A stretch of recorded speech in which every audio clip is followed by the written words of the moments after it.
Hello everyone, আমি মৌসুমি। আমার একটা নতুন ব্লগে তোমাদের সবাইকে ওয়েলকাম। আজকে হলো 24শে ডিসেম্বর, আর আজ ছিল আমাদের চার্চের প্রোগ্রাম, মানে ক্রিসমাস প্রোগ্রাম। 25শে ডিসেম্বর যেহেতু হল পাওয়া যায়নি, তাই 24 তারিখই এই প্রোগ্রামটা হয়েছিল। জানো তো, আমি আজকে অনেক তাড়াতাড়ি কাজ থেকে চলে এসেছিলাম, কিন্তু তবুও আমি প্রোগ্রাম দেখতে লেট করে ফেলেছি।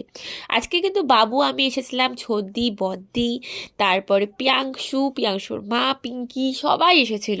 আর প্রথমে ঢুকে আমার বোনের একটা সুন্দর গিটারের পারফরমেন্স দেখলাম। আর জানো তো, আমার বোন এখন অনেক সুন্দর গিটার বাজাতে শিখে গেছে। তারপরে আমার বোনের একটা ডান্স পারফরমেন্স দেখলাম, যেটা কিন্তু আমার ভীষণ ভালো লেগেছে। আমি বিশ্বাস করি আমার বোন একদিন অনেক অনেক বড় হবে, আর ঈশ্বরের পরিকল্পনা সর্বদা ওর জন্য উত্তম। আর আজকের দিনটার জন্য কিন্তু আমি ভীষণই এক্সাইটেড থাকি, আর আমি কোনো মতেই চাইনি যে কাজের জন্য হোক বা পৃথিবীর কোনো কাজের জন্য যেন আমার এই প্রোগ্রামটা মিস না হয়ে যায়। তাই আমি সর্বদাই কাজে ঢোকার আগে পর্যন্ত আমি প্রার্থনা করেছিলাম যেন আমি এই প্রোগ্রামটা যে কোনো মতে হলেও যেন আমি অ্যাটেন্ড করতে পারি। ঈশ্বরকে থ্যাংক ইউ সো মাচ, আমাকে এত সুন্দরভাবে প্রোগ্রামটা অ্যাটেন্ড করতে সাহায্য করেছে, পুরো প্রোগ্রামটা সুন্দরভাবে দেখতে সাহায্য করেছে। তারপরে একটুখানি খেয়েছিলাম মাজা কেক, কারণ ক্রিসমাস কেক ছাড়া হয় না। তারপরে এত সুন্দর একটা ডান্স পারফরমেন্স দেখলাম।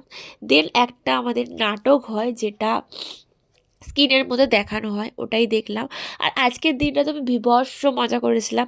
আবারও একটা বছরের অপেক্ষা, আবার 1 বছর পর এই দিনটা ফিরে আসবে। তারপরে বাড়িতে এসেই, যেহেতু পরের দিন 25 ডিসেম্বর ছিল, রাত্রি 12টায় সুন্দর করে বাবু আর বাপি মিলে ডেকোরেশন করেছিল।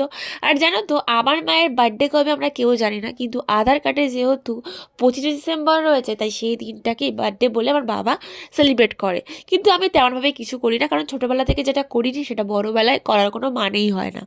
তাই আমি করার মধ্যে বাবা আমার অ্যানিভার্সারিটাই খুব মনোযোগ সহকারে, খুব প্ল্যানিং করে করি। তাই একটা ছোট্ট কেক মাজা দিয়েই আজকে এই সুন্দরভাবে ক্রিসমাস পার্টিটা করেছিলাম বাড়িতে। তারপরে তো আমার একটা সত্যি করে জ্যান্ত, জলজ্যান্ত একটা সান্তা ক্লজ রয়েছে, সে আমাকে একটা গিফট দিয়েছিল।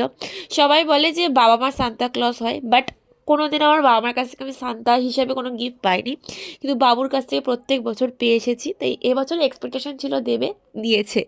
তো ও একটা বাটারফ্লাই ক্লিপ দিয়েছিল। আর জানো তো, কিছুদিন আগে আমার মেরিকে আমি হারিয়েছি, সেই উপলক্ষে একটা মেরি, আমার টেরি দিয়েছিল, যেটা আমার খুবই পছন্দ হয়েছিল। আর আমার সাথে সাথে কিন্তু আমার বোনকেও গিফট দিয়েছিল।